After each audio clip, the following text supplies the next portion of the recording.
जीवन में असंभव कुछ नहीं है, जब जागो तब सवेरा। इस वीडियो से आप समझ सकते हैं जीवन की सफलता का राज। अगर आपको यह लगता है कि मैंने बहुत से बुरे काम किए हुए हैं और अब इन गलत कामों को सुधारने के लिए कोई भी विकल्प नहीं है, तो आपको गौतम बुद्ध के जीवन की यह कहानी एक बार अवश्य पढ़नी चाहिए।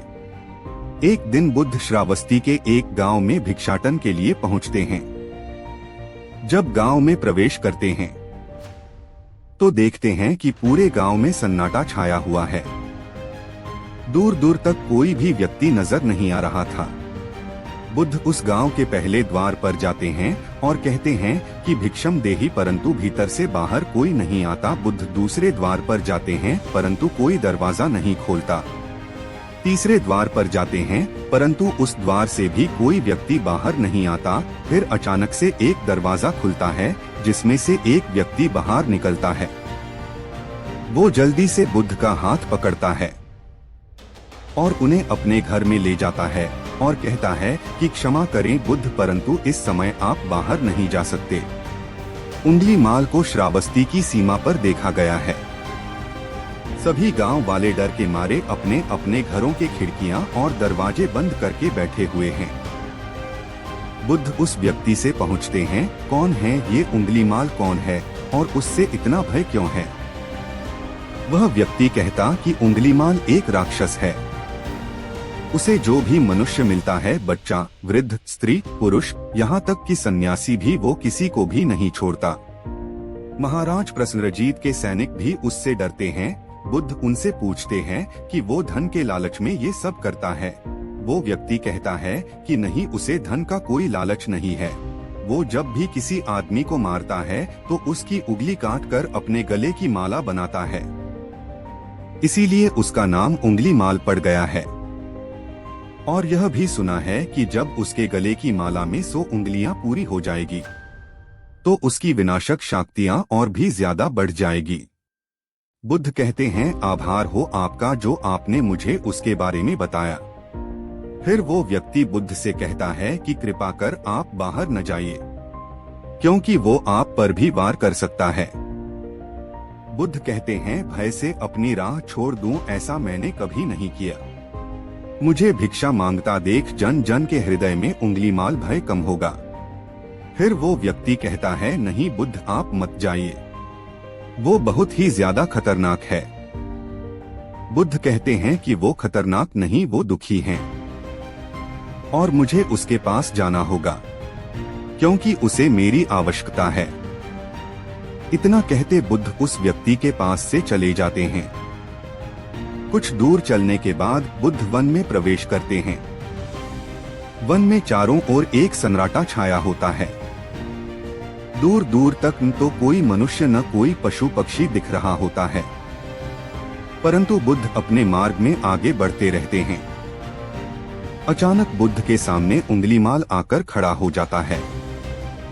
उसका रूप इतना डरावना है कि कोई भी व्यक्ति उसे देखकर ही भयभीत हो जाए।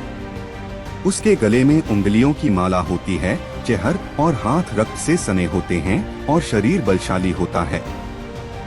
उसका रूप इतना भयानक होता है कि किसी भी साधारण व्यक्ति के प्राण तो उसे देखते ही निकल जाएं। परंतु बुद्ध पर उंगलीमाल के डरावने रूप का कोई असर नहीं होता। बुद्ध कुछ क्षण तक शांत मुस्कुराहट के साथ उंगलीमाल की तरफ देखते हैं, फिर उसकी बगल से निकलकर अपने मार्ग में आगे बढ़ जाते हैं। बुद्ध को ऐसा करते देख उंगलीमाल को ये समझ नहीं आता कि उसके साथ ये हो क्या रहा है। वह मन ही मन सोचता है कि मुझे देखकर लोग या तो भाग जाते हैं या मुझे देखकर मर जाते हैं या मुझसे अपने प्राणों की भीख मांगने लगते हैं। मैंने कई सन्यासियों को भी मारा है, परंतु मैंने आज तक कोई ऐसा व्यक्ति नहीं देखा जो मुझे नजरअंदाज करके अपने मार्ग में आगे बढ़ जाए। या तो इसने मुझ पर ध्यान नहीं दिया होगा, या फिर हो सकता है कि यह देख ही ना सकता हो। परंतु मुझे इससे क्या, मुझे तो अपने गले की माला पूरी करनी है। उंगलीमाल बुद्ध को आवाज लगाता है। इस साधु रुक फिर भी बुद्ध उंगलीमाल को नजरअंदाज करते हैं। और अपने मार्ग में आगे बढ़ते रहते हैं।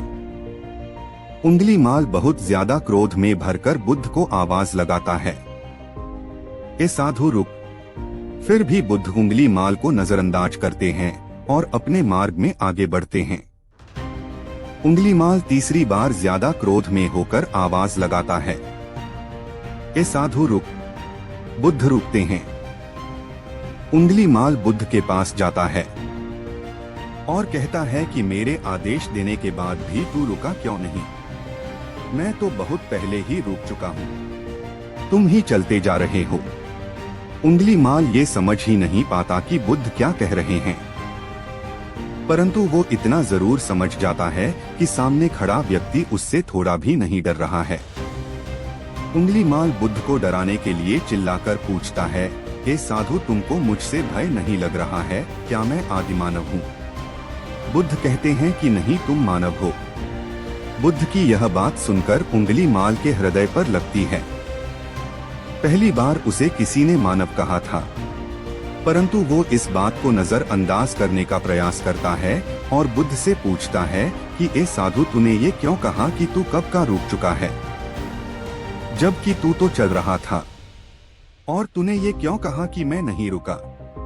बुद्ध कहते हैं कि मैं बहुत पहले ही रुक चुका हूँ, यानी मैंने ऐसे सारे बुरे कृत्य करना पहले ही छोड़ दिया है जिससे भी व्यक्ति को कष्ट पहुंचा सकते हैं। सब जीना चाहते हैं, बस तुम उन्हें करुणा से देखने का प्रयास करो। बुद्ध के ये शब्द दोबारा से उंगलीमाल के हृदय पर चोट करते हैं, परंतु वह दोबारा से बुद्ध की बातों को नजरअंदाज करने का प्रयास करता है। इस बार वह और क्रोध में भरकर बुद्ध की गर्दन पर अपनी कटारी रख देता है, जिससे वो लोगों की हत्या किया करता था, और बुद्ध से चिल्लाकर कहता है, नहीं, मानव में ना तो प्रेम है ना ही करुणा है, सिर्फ छल और कपट है। इसीलिए मैं सबकी हत्या करूंगा और किसी को जीवित नहीं छोड़ूंगा।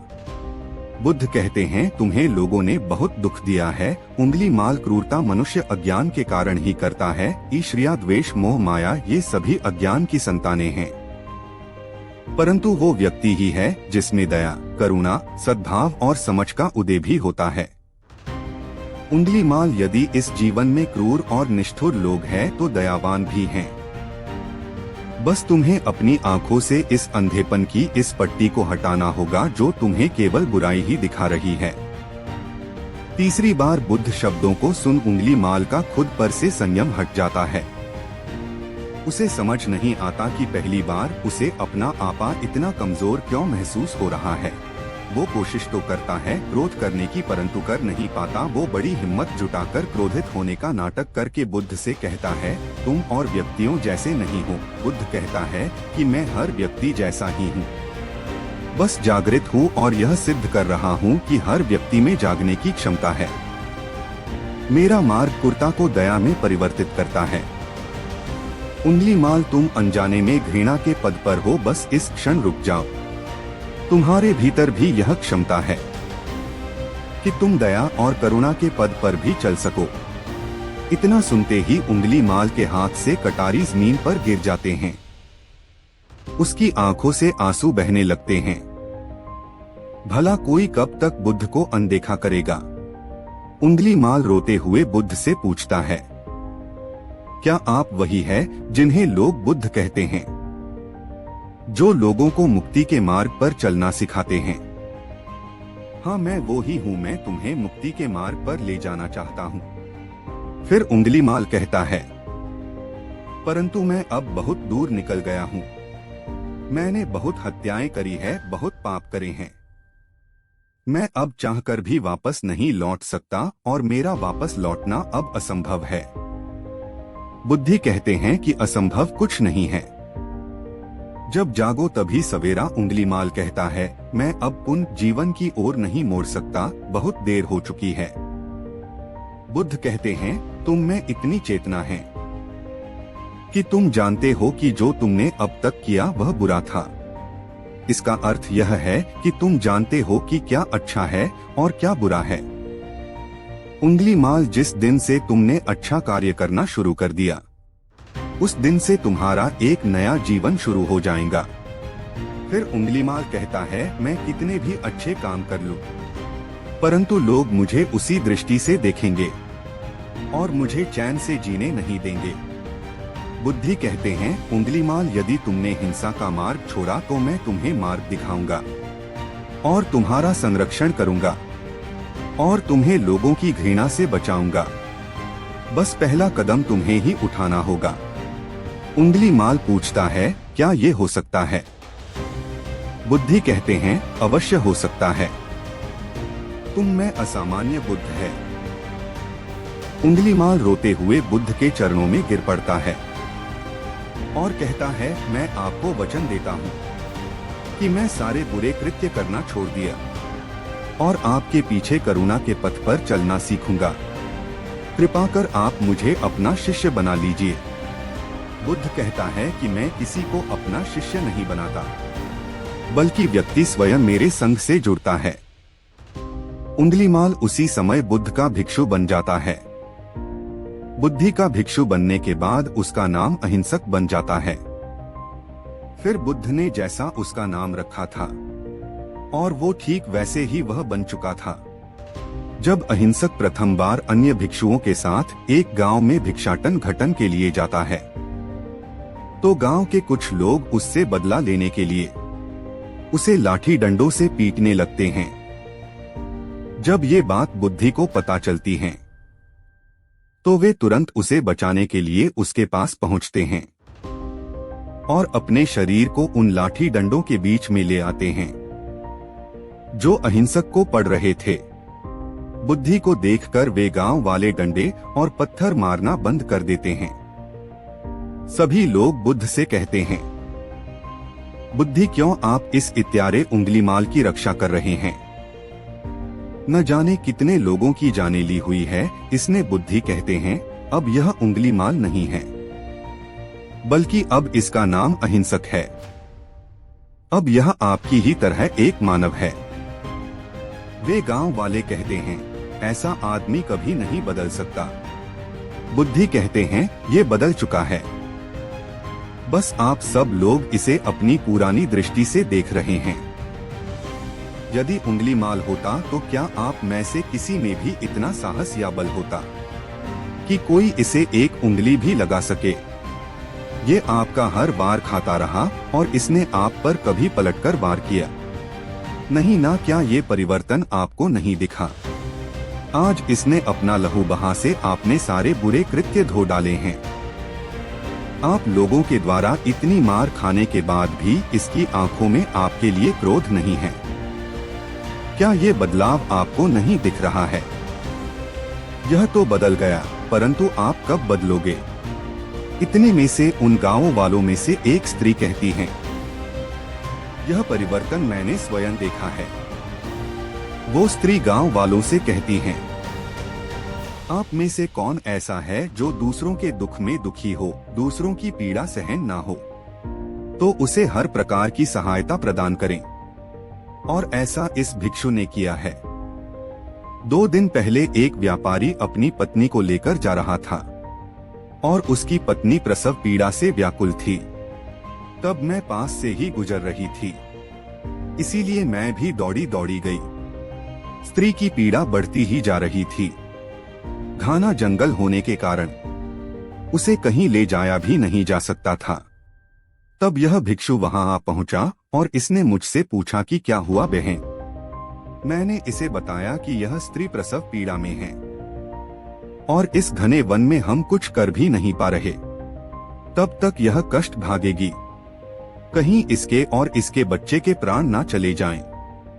फिर इस भिक्षु ने मुझे कहा कि ऐसा नहीं होगा, मैं अभी अपने गुरु के पास जाऊंगा, वे अवश्य ही कोई मार्ग दिखाएंगे। इतना कहकर यह भिक्षु दौड़कर वहां से चला गया। बुद्धि कहते हैं कि फिर व्यथित हो अहिंसक मेरे समक्ष आया और मेरे पैरों में गिरकर कहने लगा, बुद्ध, एक स्त्री गहन प्रसव पीड़ा में है और उसकी पीड़ा बढ़ती ही जा रही है। कहीं माँ और बच्चे को कुछ हो न जाए। ये सब सुनकर बुद्ध ने कहा कि दौड़कर जाओ और उससे कहो, बहन, जिस दिन से मेरा जन्म हुआ है मैंने जानबूझकर किसी भी प्राणी को कष्ट नहीं पहुंचाया है। मेरे सत्कर्म तुम्हारा सुरक्षा कवच बने और आपकी और आपके शिशु की रक्षा करे। अहिंसक ने मुझसे कहा, परंतु यह तो असत्य होगा बुद्ध। सत्य तो यह है कि मैंने आज तक बहुत से प्राणियों को कष्ट पहुंचाया है। यदि मैंने ऐसा कहा तो वे माता और शिशु उसी समय क्षण प्राण त्याग देंगे। फिर बुद्ध ने कहा, तो तुम जाओ और उस स्त्री से कहो, बहन, जिस दिन से मेरा एक नया जन्म हुआ है मैंने सभी बुरे कृत्य को त्यागा है और उस दिन से मैंने किसी भी प्राणी को कष्ट नहीं पहुंचाया है और मेरे सत्कर्म आपका सुरक्षा कवच बने और आपकी और आपके शिशु की रक्षा करे। फिर अहिंसक ने बुद्ध से पूछा कि क्या मेरे सत्कर्म उन्हें बचा लेंगे? बुद्ध ने कहा कि अवश्य, यह तुम्हारी अपनी कमाई है। या तो तुम इसे अपने लिए बचा कर रखो या फिर किसी पराये पर खर्च कर दो। अपने कमाए सत्कर्म को किसी पराये पर न्योछावर करने से पहले अहिंसक ने एक क्षण नहीं सोचा और वो उसी समय उस स्त्री और उसके शिशु की जान बचाने के लिए वहां चला आया। वह स्त्री कहती है कि हाँ, यह भिक्षु दौड़कर वहां आया और अभी भी वो स्त्री गहन पीड़ा से जूझ रही थी। इसने अपने दोनों हाथ जोड़े और आंखें बंद करके कहने लगा, बहन, जिस क्षण से मैं भिक्षु बना हूँ उस क्षण के बाद मैंने कोई भी ऐसा कृत्य नहीं किया जिससे किसी प्राणी को कष्ट पहुँचे। मेरे सत्कर्म आपके लिए सुरक्षा कवच बने, आपकी और आपके शिशु की रक्षा करे। और इतना कहते ही उस स्त्री ने अपने बच्चे को जन्म दे दिया। फिर बुद्ध कहते हैं कि दूसरों के दुख से दुखी होने वाला यह व्यक्ति अहिंसक कैसे किसी को दुख दे सकता है? यदि ये भिक्षु मन का सच्चा ना होता तो वह स्त्री कब के अपने प्राण त्याग चुकी होती। फिर अहिंसक ने बुद्ध से कहा है कि इन्हें मत रोकिए बुद्ध, इन्हें मारने दीजिए और तब तक मारने दीजिए जब तक कि इनके मान का क्रोध शांत ना हो जाए। फिर बुद्ध अहिंसक को कहते हैं कि कर्म और गुणों के भंडार हो तुम, आज तुमने अपने नाम अहिंसक को सिद्ध कर दिया है। बुद्ध और उस स्त्री की बात सुन वे सब गांव वाले कहते हैं, आप सही कहा रहे हैं, बुद्ध अहिंसक बदल चुका है और हमसे ही देखने में भूल हो गई थी। इस कहानी से हमें यह सीखने को मिलता है कि लोग सोचते हैं कि उन्होंने बहुत सारे गलत काम किए हुए हैं। अब इन गलत कामों को सुधारने के लिए और कोई भी विकल्प नहीं है। इस पर गौतम बुद्ध कहते हैं कि चाहे अपने अब तक कितने भी बुरे काम क्यों न किए हुए होंगे, लेकिन अगर आप एक विचार को अपने मन में लाते हैं कि अब मुझे कुछ सही करना है, तो वही विचार आपके रूपांतरण का कारण बन सकता है। पर सबसे जरूरी बात यह है कि क्या आप पहला कदम उठाने के लिए तैयार हैं?